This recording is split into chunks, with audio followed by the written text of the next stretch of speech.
आपकी अदालत मध्ये film star Priyanka Chopra यांच्यावर आरोप आहे की या सगळ्यांना स्वतः समोर क्षुल्लक समजतात. आता प्रियंका, ही तर गोष्ट तुम्ही मान्य कराल की तुम्ही हे मान्य केलंय की तुम्ही सगळ्यात मोठ्या चोर आहात, तुम्ही हे सुद्धा मान्य केलंय चीटर आहात आणि ॲरोगंट सुद्धा आहात. जर स्वतःला स्वतःच्या नजरेत बेस्ट समजणं ॲरोगन्स आहे तर मी आहे. म्हणजे तुम्ही म्हणताय की मीच आहे नंबर 1 आणि माझ्या पुढे कोणीच नाही. नाही, ज्या कामांमध्ये मी जे काम करते त्यामध्ये मी नेहमी बेस्ट असणं पसंत करते. माझ्या क्षेत्रामध्ये काही फरक पडत नाही मला की जर एखाद्याची फिल्म चांगली चालली किंवा नाही चालली किंवा ते काय करतायत नाही करतायत, कारण माझ्या आयुष्यामध्ये मला देवाने एवढं दिलंय की मी खूप कंटेम्प्ट आहे. तर जर तुम्ही त्याला ॲरोगन्स म्हणता तर कदाचित आहे. हा ॲरोगन्स नाहीये. तुम्ही समजताय की ना करीना काही आहे ना कटरीना काही आहे, जे काय ते मी आहे. सगळ्यात हॉट, नाही, सगळ्यात तसं मी बरोबर. कधीच म्हटलं नाही की करीना काहीच नाही, कटरीना काहीच नाही, दीपिका काहीच नाही, कधी नाही. मी म्हटलं की मी माझ्या नजरेत माझ्या कामावर खूप लक्ष देते आणि खूप रिस्पेक्ट करते. दुसऱ्याबद्दल मी कधीच चर्चा केली नाही. आणि खूप लालची आहात, सगळे रोल मलाच मिळावे. मिळावे नाहीत. ते सगळे रोल जे माझ्यासाठी येतात, मी ते करणं पसंत करते. मी कधीच आणि देवाच्या कृपेने माझ्यासोबत असं कधी झालं नाहीये की मला काम मागावं लागलंय किंवा म्हणावं लागलंय की मला ही फिल्म करायची इच्छा आहे तर मला ती मिळाली पाहिजे. नाही. जेवढ्या फिल्म्स माझ्याजवळ आल्यात देवाच्या कृपेने स्वतःहून आल्यात. जसं मी तुम्हाला म्हटलं की मी कोणाला ओळखत नव्हते इंडस्ट्रीमध्ये, तर ते झालंय आणि कदाचित मेरिटवर झालंय आणि त्या गोष्टीला I don't like to take that away की सगळ्या फिल्म्स मला मिळायला पाहिजेत आणि मला सगळ्या करायची इच्छा आहे. अजिबात नाही. मला जर मला फिल्म चांगली वाटली तर मला नाही बोलण्यामध्ये प्रॉब्लेम होतो. कारण मला ही पण करायची आहे. हे खरं आहे की दोस्ताना आणि कमीने दोन्ही सिनेमे ज्यामुळे तुम्हाला खूप स्तुती मिळाली होती, या दोन्ही फिल्म्सना तुम्ही आधी नाही म्हणाला होतात? नाही. दोस्ताला नाही म्हटलं नव्हतं, कमीनीला नाही म्हटलं होतं मी. फॅशनला आधी नाही म्हटलं होतं मी. फॅशनलाही नाही हो. म्हणाला होतात. फॅशनमध्ये फॅशन जेव्हा माझ्याकडे मी फिल्म इंडस्ट्रीमध्ये 3-4 वर्षच झाले असतील तेव्हा आले होते आणि मला कदाचित स्वतःवर इतका कॉन्फिडन्स नव्हता की मी तशी फिल्म कॅरी ऑफ करू शकेन, पण ती माझ्या खांद्यावर मी कसं करेन? तर मी मधुरला म्हटलं होतं की "सर, मला नाही वाटत मी करू शकेन, तर माझ्याच्याने नाही होणार." पण त्यांचा कॉन्फिडन्स माझ्यावर इतका होता की "मी बनवणारच नाही जर तू नाही म्हणालीस तर." तर अशी चर्चा करता ही convinced me to do it, to be able to do it, की मी करू शकेन. तर मी खूपच ग्रेटफुल आहे की त्यांचा इतका विश्वास होता माझ्यावर. कारण कमीनेमध्ये जर फिल्म पाहिली त्यात माझे फक्त 8 सीन आहेत त्या फिल्ममध्ये आणि मी विशाल सरांना म्हटलं होतं की "अरे, यात फक्त 8 सीन आहेत वगैरे." त्यांनी म्हटलं, "तुम्ही स्क्रिप्ट तर ॲटलीस्ट ऐकून तर घे." तर ते तिथे मायामीला आले होते. मला आठवतंय जेव्हा आम्ही दोस्तानाचं शूट करत होतो आणि त्यांनी तिथे मला नरेट केली स्क्रिप्ट आणि म्हटलं मला की "तुझा माझ्यावर विश्वास आहे?" आणि मला वाटतं हॉनेस्टली की विशाल सर इंडियाचे one of the best film maker आहेत. त्यांची आम्ही he doesn't get scared to push the envelope काही वेगळं करूया. तर त्या कारणामुळे मी त्यांच्याशी बोलले होते. आफ्टर ही सेड दॅट मी म्हटलं, "I am ready to work with you. I will do the film." पण दोस्ताना करत असताना कमीनेसारखी फिल्म एक्सेप्ट करणं कठीण झालं असेल ना? नाही, कारण मी स्टाईलमध्ये, नेहमी दिसण्यामध्ये, नाही, मी लुक्समध्ये. नेहमीच उलट-सुलट फिल्म्सच करते ना. हे पण करूया, ते पण करूया. जिथे डॉन करते, तिथे सात खून माफ करते. जिथे क्रिश करते, तिकडे मी एक बर्फी पण करते. I like doing different films. जसं मी तुम्हाला म्हटलं ना, माझं अटेन्शन स्पॅम शॉर्ट आहे. सेम टाइपचे रोल केले तर मला बोर होतं. फिल्म इंडस्ट्रीमध्ये काम करता करता कधी असा कोणी डायरेक्टर भेटला ज्याच्याबद्दल तुम्हाला वाटलं असेल की अरे असं बोलला, याचा तर गळा दाबून टाकू? हो.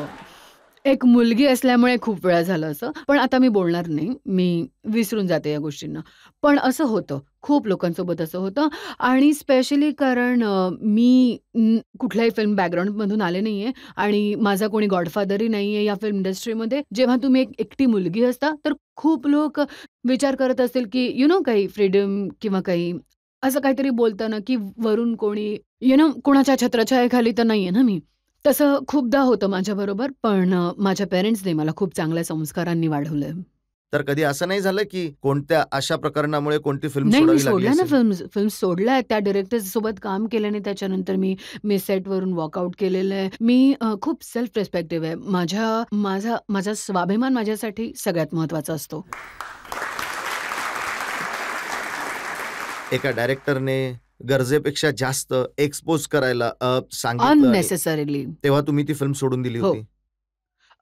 काय झालं होतं की थोडं उद्धटपणे बोलला होता ॲक्चुअली आणि मी नवीन फिल्म्समध्ये आले होते आणि हा डिरेक्टर चर्चा करत होता माझ्या ड्रेस डिझायनर बरोबर आणि कदाचित त्यांना माहीत होतं मी होते त्यांच्याच जवळ होते अँड ही डिडंट केअर किंवा त्यांना कदाचित माहीत नव्हतं की मी तिथे आहे की नाही. पण त्यांनी ड्रेस डिझायनरला म्हटलं, खूप काहीतरी चीप म्हणाले ते. ड्रेस तर इतका लहान असला पाहिजे की सगळ्यांनी येऊन पाहिली पाहिजे ही फिल्म वगैरे असं खूप घाण चर्चा करत होते. तर बस माझं डोकं तर एकदम सटकलं आणि 2 दिवसांचं शूटिंग झालं होतं आणि मला नाही वाटत डिरेक्टरला अजूनही माहिती आहे की मी त्यांची फिल्म का सोडली.